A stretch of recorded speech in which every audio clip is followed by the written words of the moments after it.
Bienvenue sur le Pharmapreneur, le podcast dédié à l'entrepreneuriat et à la gestion des officines.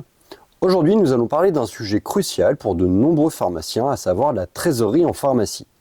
En effet, près de 20% des officines françaises sont actuellement dans le rouge, selon une enquête récente de la FSPF. Dans cet épisode, nous allons décrypter les causes de cette crise de trésorerie, comprendre pourquoi les pharmacies se retrouvent dans une telle situation et surtout explorer des solutions concrètes pour améliorer la gestion financière des officines.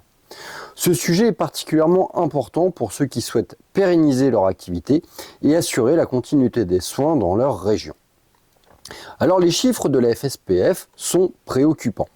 Ainsi, au premier semestre 2024, et dans une continuité sur le deuxième semestre ainsi que sur 2025, la trésorerie des pharmacies a chuté de quasiment 7,4%.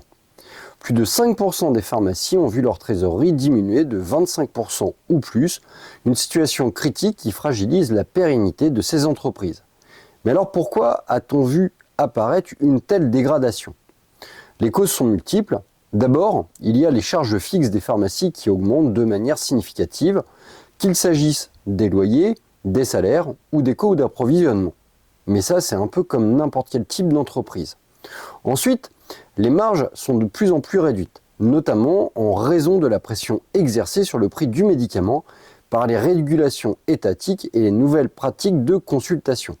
Et ça, c'est une spécificité du milieu officinal, c'est que nous avons une grosse partie de notre chiffre d'affaires dont la marge est décidée en amont par l'État et non par nous en tant que commerce.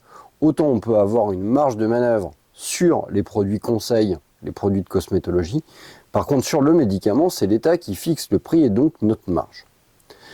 À cela s'ajoute l'accélération des coûts liés à la digitalisation et à l'évolution des attentes des patients qui demandent plus de services en ligne tout en conservant une exigence de proximité. La trésorerie est l'oxygène de toute entreprise. En pharmacie, elle permet de maintenir les stocks, de payer les employés et de faire face aux charges régulières. Lorsque cette trésorerie est en difficulté, l'impact est immédiat. Les titulaires doivent faire des choix difficiles entre l'investissement dans de nouveaux services et la réduction des coûts ou même le maintien des effectifs. Une pharmacie qui manque de trésorerie se retrouve dans une position vulnérable. Elle peut être contrainte de réduire ses stocks, ce qui affecte directement la qualité du service offert aux patients. Elle peut aussi avoir du mal à innover et à s'adapter aux nouvelles demandes des consommateurs. Dans les cas extrêmes, cela peut mener à une incapacité à rembourser les créanciers, voire à une fermeture. Avec près de 20% des pharmacies en situation critique, il est urgent de trouver des solutions pour stabiliser la situation financière de notre réseau. Alors heureusement, il existe des stratégies concrètes pour améliorer la trésorerie d'une officine et éviter ces situations de crise. On va voir ensemble quelques pistes que l'on peut essayer de mettre en place au sein de nos pharmacies. Tout d'abord, l'optimisation de la gestion des stocks. Réduire les stocks inactifs et optimiser le réassort pour éviter les surcharges de produits peu vendus.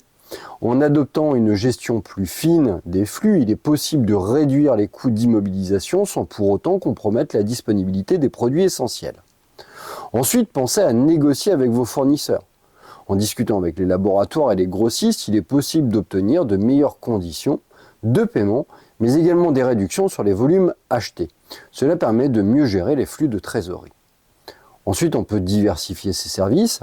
Les pharmacies peuvent explorer des services supplémentaires qui ne sont pas liés à la vente de médicaments, comme la vente de produits de parapharmacie, des conseils spécialisés ou encore des consultations diététiques ou orthopédiques. Cela permet d'augmenter les sources de revenus tout en répondant aux attentes croissantes des patients. Ensuite, il faudra penser à réévaluer les charges fixes.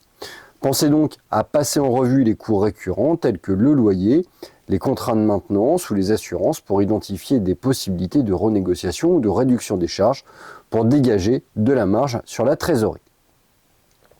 Enfin, pour éviter de se retrouver en difficulté, il est essentiel d'avoir une vision claire à long terme de la gestion de la trésorerie. Cela passe par des outils de prévision financière, mais aussi par la mise en place de fonds de réserve pour absorber les périodes de crise. Les pharmaciens doivent aussi se former et faire appel à des experts pour avoir une meilleure maîtrise des aspects financiers de leur officine. Aujourd'hui, la gestion d'une pharmacie ne se limite pas aux aspects de santé, mais également c'est un véritable défi entrepreneurial. En conclusion, La gestion de la trésorerie est un enjeu fondamental pour la survie et le développement des pharmacies. Les chiffres récents montrent que de nombreux titulaires sont en difficulté, mais des solutions existent pour améliorer la situation. Que ce soit par une meilleure gestion des stocks, par la négociation avec les fournisseurs ou la diversification des services, il est possible de reprendre le contrôle de ses finances et de sécuriser l'avenir de son officine. Je vous remercie d'avoir écouté cet épisode du podcast Le Pharmapreneur. Si vous avez des questions ou des expériences à partager, n'hésitez pas à les poster en commentaire. Abonnez-vous pour ne manquer aucun des prochains épisodes.